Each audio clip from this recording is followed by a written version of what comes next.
Yo, what's going on, you guys? This is All Day 1. I'm going to be giving you guys another New World build video. So with this build video I'm going to be giving you guys is going to be a PvE Firestaff build. So I know out there's going to be a lot of people saying this is not the meta, this is not the build that you want to run in my M3s, etc, etc. Well, I'm just going to let you know that this does work in M3s, this does work in the raids. I mean, pretty much a lot of builds work in those contexts, but obviously people are going to want to run the metas. And there are also people that are going to want to run builds that they find fun. So that's why I decided to make a build video for people that want to run certain types of builds that are also pretty fully optimized. Um, Obviously, in terms of like doing speed runs and whatnot, this is not a build that you're going to end up using because mage builds in general and ranged builds do not put out nowhere near the same amount of DPS a melee DPS can. The rapier builds, the spear builds, and the greatsword builds are going, and sword and shield are going to be the highest S tier builds in terms of damage. But this build still is pretty high up in damage output. I would rate it around an A tier, as if you are going like full out damage for this build.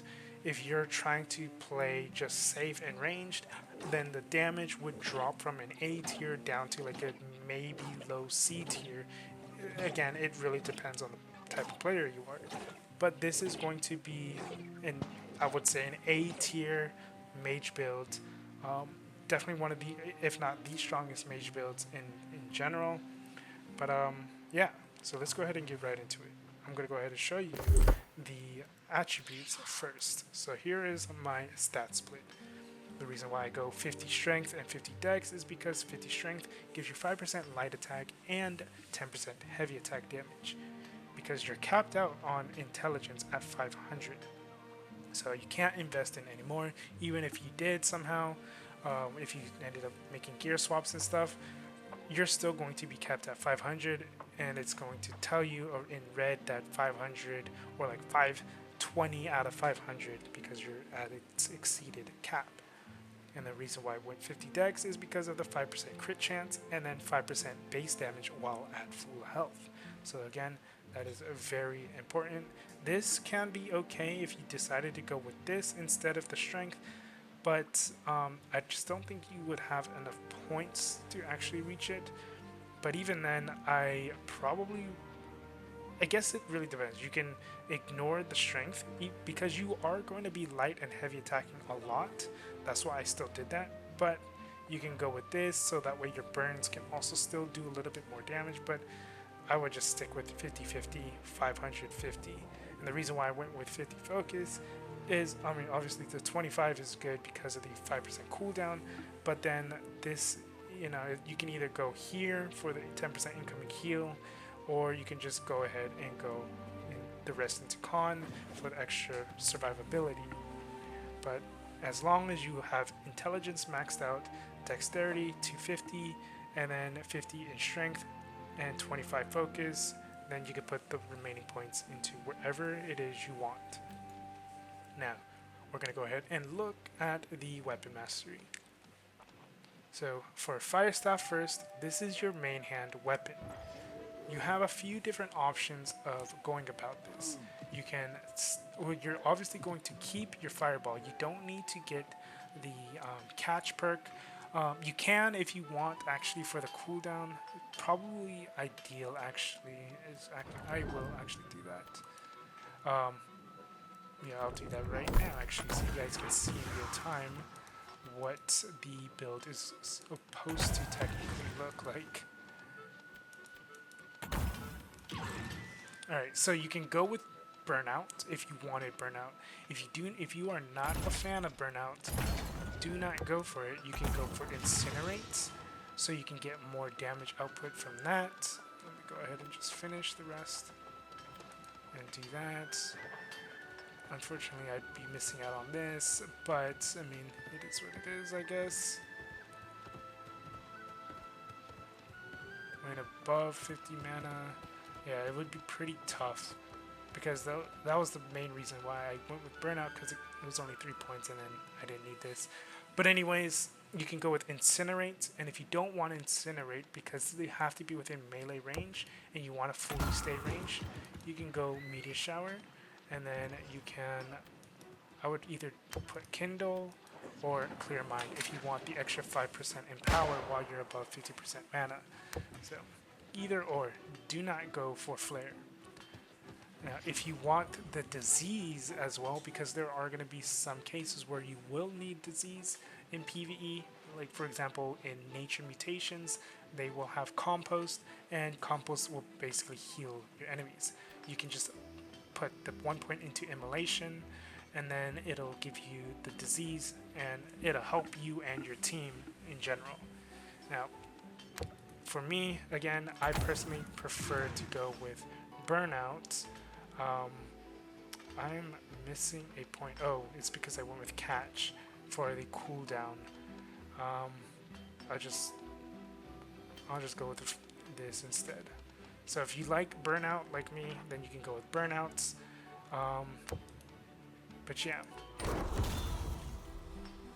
I think this is how my, yeah, it is. So yeah, you can go with Incinerates, Meteor Shower. So remember, Incinerates more melee range, Meteor Shower is AOE ranged, and then Burnout is just to like move fast, have more mobility. Flamethrower, I just wouldn't recommend it. It's just not a strong enough of a skill, and it locks you into animation. Next, you have the Ice Gauntlet. So you have Ice Storm and Ice Shower. These are your two most important skills. The next thing you can go for is Ice Spike if you want that extra damage. I probably wouldn't recommend it for newer mage build players.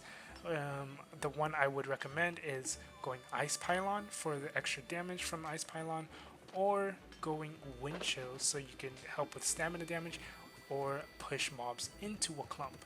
The reason why Wind Chill is just so good in general is because if a mob is outside of the clump, you can just roll out, push them in with Wind Chill, or you can form a clump yourself, and then it just, you know, that's its main use, is to push mobs. And then you have your Entomb, and if you have Healing Tomb, then that allows you to heal yourself, but Entomb is more of like an emergency button option. The next thing is going to be your Void Gauntlet. So this is how the Void Gauntlet setup is going to end up looking like when you're using it as an offhand. Essence Rupture can be swapped out for Scream if you feel like you need the extra CC, or Oblivion if you want to have more of the Empower. And then if you don't want to use Orb of Decay and you want to be more active, you can switch Orb of Decay with Void Blade. Just don't get the last perk for Leeching Blade. This doesn't really matter. The reason why you would go Void Blade is so that way you can just have more DPS damage output, because Void Blade in a sense will have more damage than your Firestaff when it comes to clumps and even single targets, but it does put you within melee range. But it, again, it's just going to be a really good DPS option. Now if you don't want that, then I would just recommend sticking with this. The Baleful Tether is great because it applies Weaken to the enemy and empowers you by 20%. So this is very good, and then having it down here gives you a 200% mana regen, so it makes it pretty hard for you to lose mana. If you do run Orb of Decay and there is a nice clump or even single target, with this last perk, Detonating Orb, you would activate Orb of Decay, and then you would pop Orb of Decay as soon as it reaches wherever you want it to pop. But when it comes back to you, so because the Orb of Decay goes forward and it comes back. When it comes back, then it's going to heal. So only when it goes out is when it's going to do damage. And then again, Essence Rupture is nice because of the lifesteal that it applies for you and your allies hitting that target. And then you can also get stamina back as well. And then the last one is going to be the Blunderbuss. Shrapnel is going to be your highest damage output. The combo would basically just be shoot, shrapnel, or you do your left click or whatever your button is for your light attack or shooting button.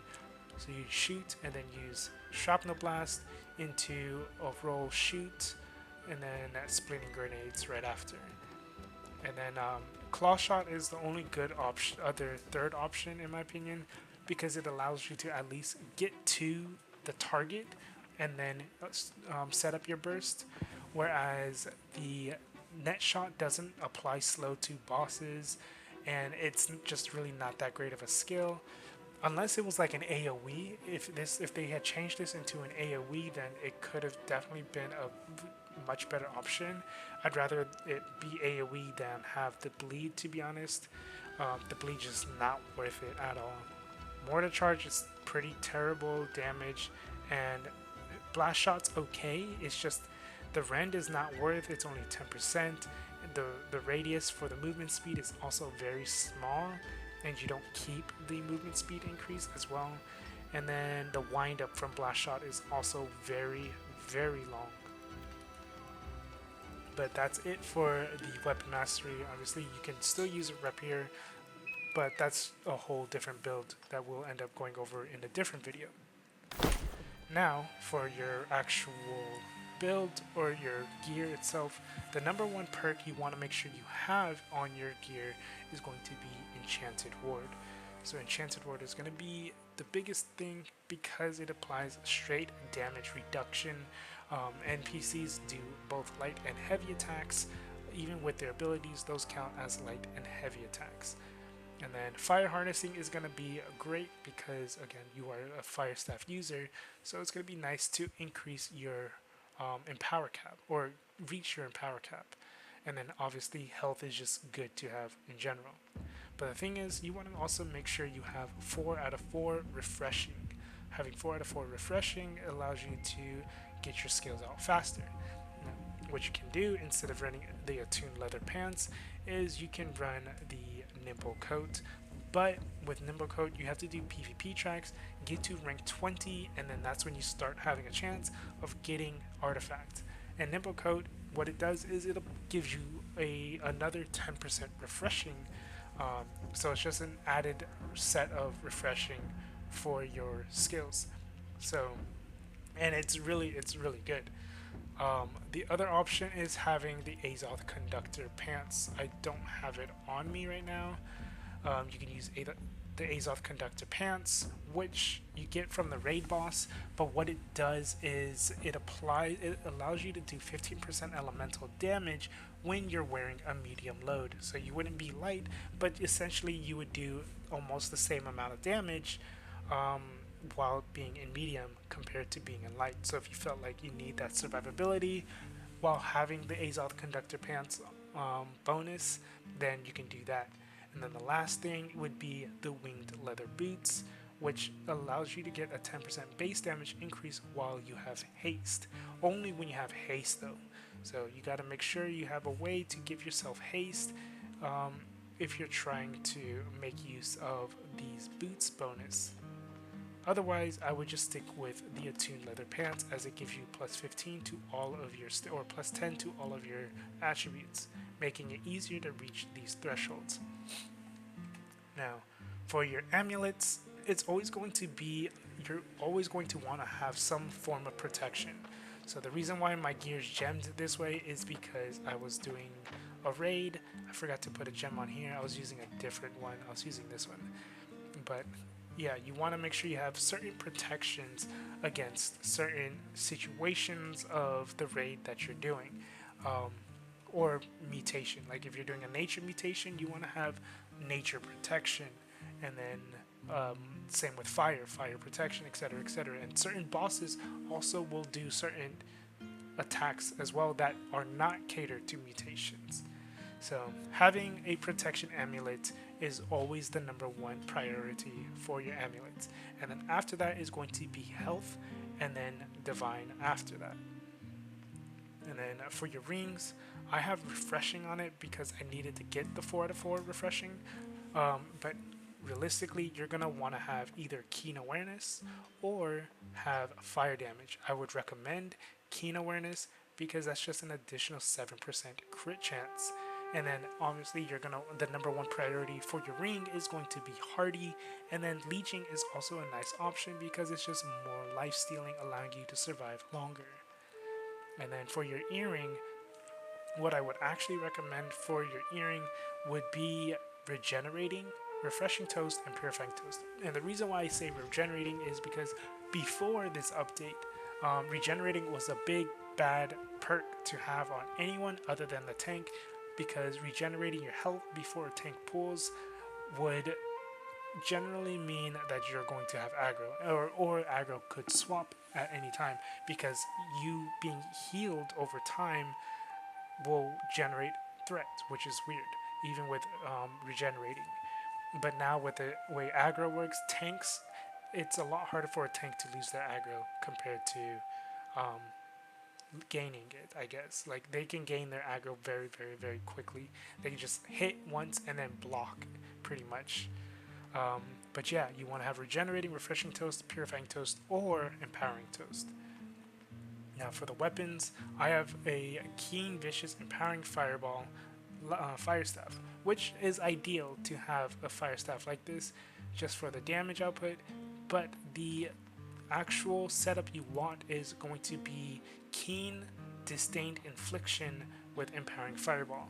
The reason why you want disdained infliction is because it's going to allow your fire ticks to last 15% longer, and every time you hit the enemies that have those dots on them, it's going to increase it by 5% with a 1 second cooldown.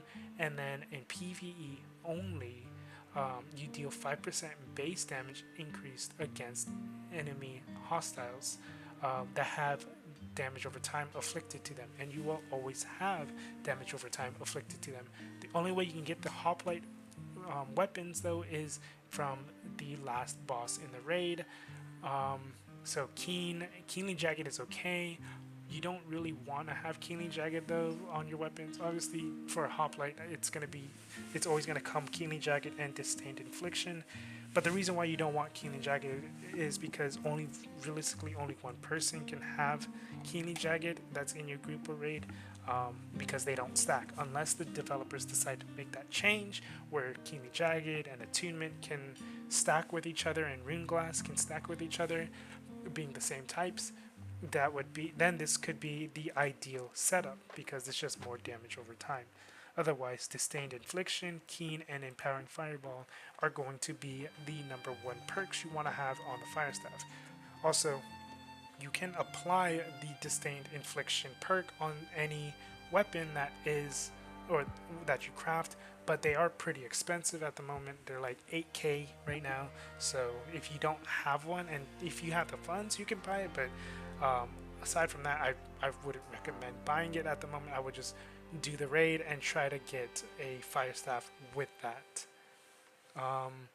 And then for your offhands, I have Pestilence, which again is another PvP artifact. So if you are not at PvP track 20 and higher, you will not be able to get the Pestilence. And even when you are, you still have to get it on the 3rd track. And it's just a chance of getting it. But the Pestilence is nice because it applies disease and damage over time from the poison damage over time. Plus, the Blunderbuss in general does a nice burst damage. Now, if you don't have Pestilence, you can also use the Deep Freeze, which comes from Glacial Tarn's mutation. So if you're on Fresh Start, we haven't unfortunately had Glacial Tarn yet for Deep Freeze. But it will come soon, so hopefully you can end up getting Deep Freeze. This is nice when it comes to mobs, because you can throw out your Ice Storm and your Ice Shower and whatnot just to freeze and root the enemies. Plus, you will have healers. Hopefully you have healers using Putrefying Scream to root the enemies as well, and Vines, so this is going to allow you to do 15% more damage to those enemies. And then the last two different options is going to be relatively similar, not similar, but come from almost the same place, which is Elysian Wilds, is the Life Taker. The Life Taker is a great offhand to have for ranged DPSs in general, because it allows you to inflict, disintegrate, especially if your healer in your group is not void blading often. This is going to allow you to apply disintegrate, and it applies to almost every enemy that is being hit. Obviously it has a 1 second cooldown in between before you can reapply disintegrate, but disintegrate lasts for 8 seconds, so it's going to be very nice to have in general. And then the Rapier offhand is going to be Finisher.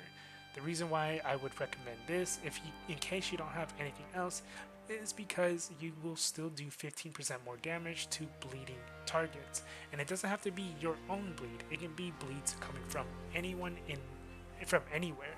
So if there's a spear user, they're more than likely going to have skewer, so that's another bleed. If there's a rapier user, they're going to have bleed. And if there's someone that's using keenly jagged or the butcher, those are other sources of bleed as well.